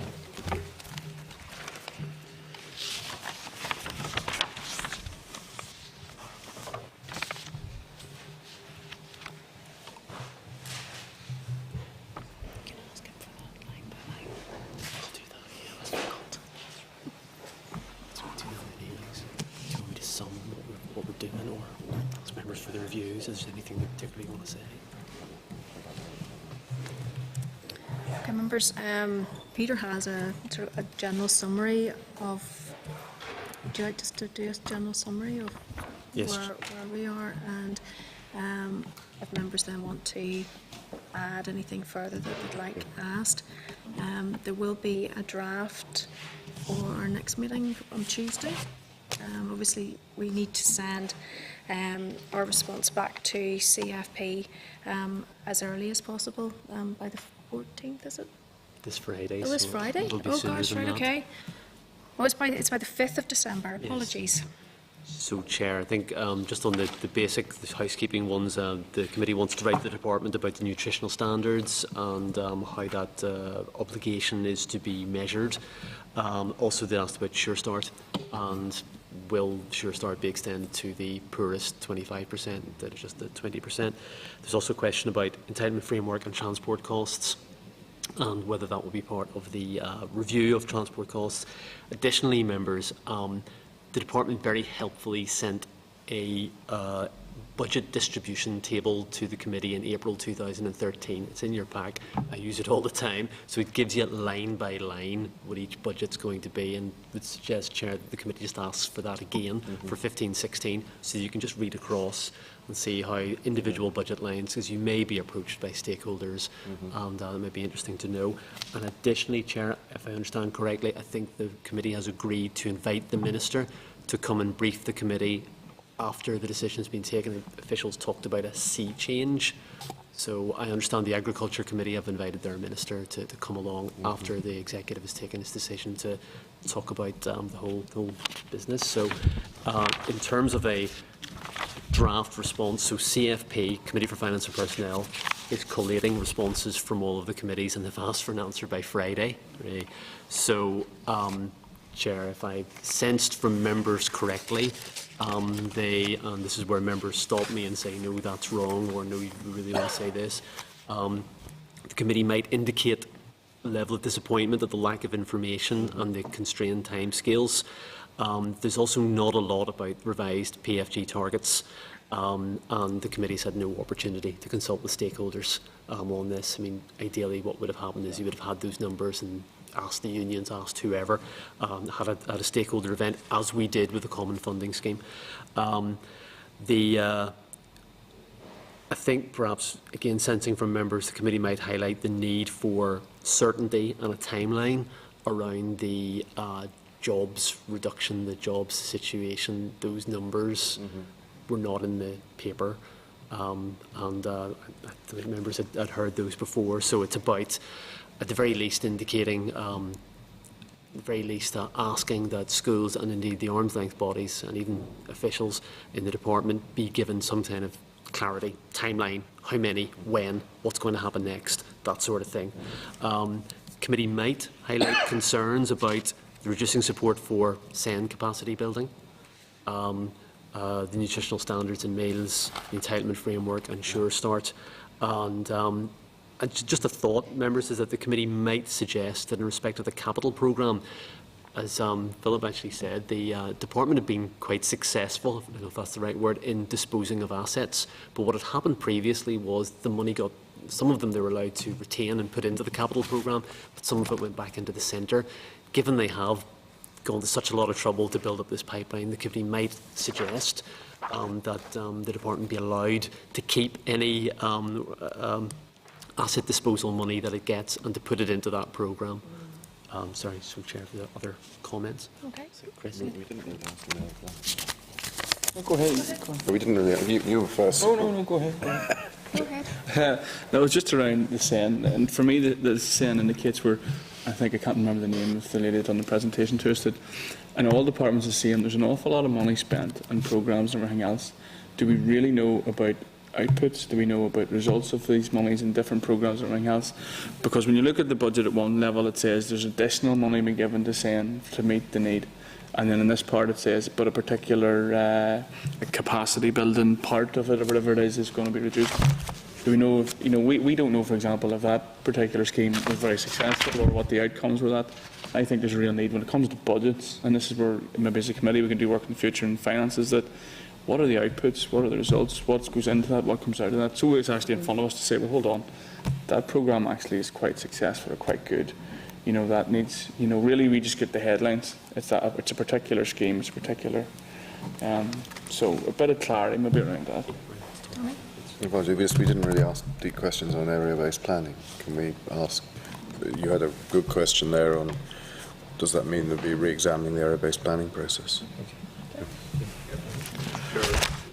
I'm glad to hear Chris actually raising that point about projects. There's been pilot schemes now running for 10 years in some areas in Belfast as well.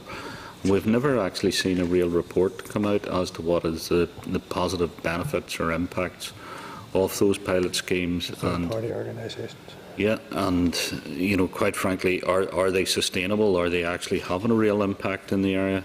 And more importantly, if they are, why can they not then be rolled out mainstream to other areas which have equal needs? The Chair is just saying to Jonathan there, is that, Chair, the impact on the third-party organisations that partially was covered there?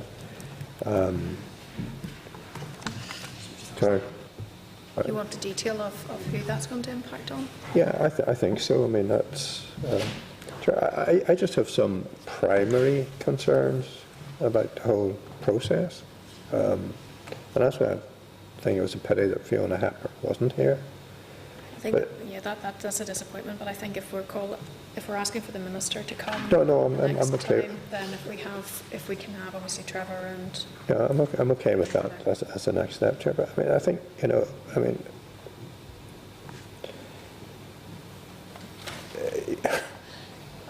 mean, it's primarily that you reach a situation, Chair, where they now know which boards are delivering on the savings delivery plan.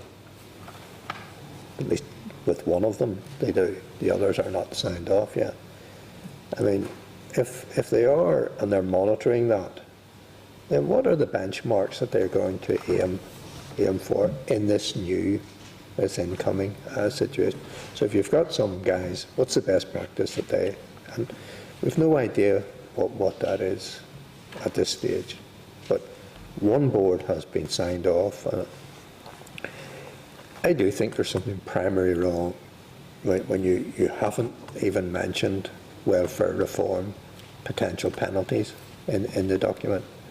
If maybe there's a reason for that, Chair. and I made this note, and I hope I'm not out of context here, but Trevor said PEDU was not highly significant. I hope I'm not out of context, but I can't see how that would be the case, that PEDU isn't highly significant. So service delivery, PEDU, and we don't even, not even sure what the savings on to the new Education Authority, and there's no account taken of that.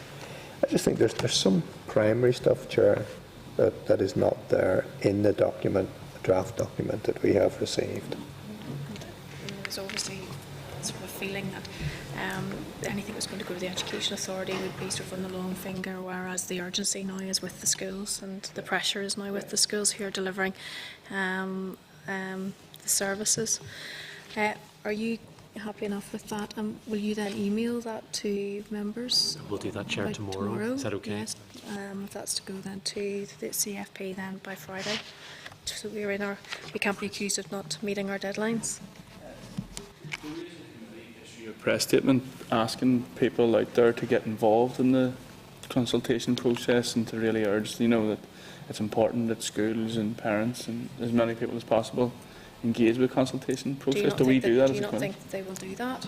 No, they probably won't do it in the numbers that you would think, and we often see various pieces of consultation that parents often say didn't know about it.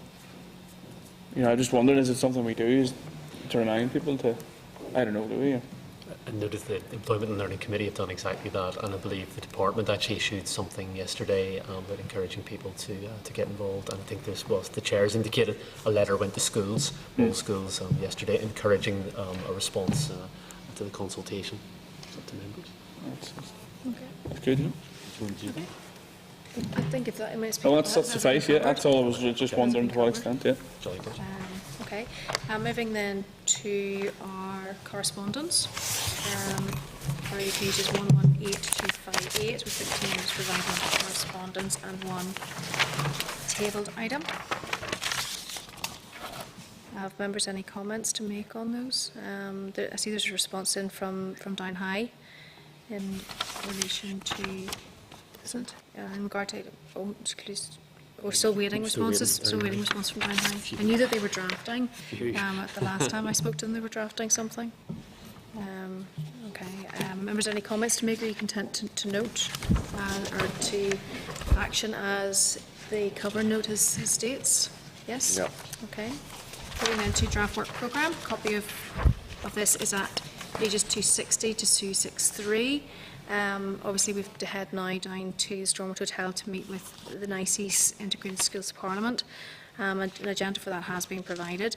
Referring to Clark's note at page 264, the committee had agreed to hold an area planning stakeholder event, and that's taking place on Wednesday, the 4th of February in the evening. Enclosed for members is a suggested invitation list and draft invitation letter.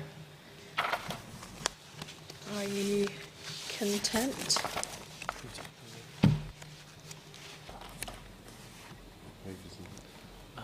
So we're at page 264. Thank you. Well done.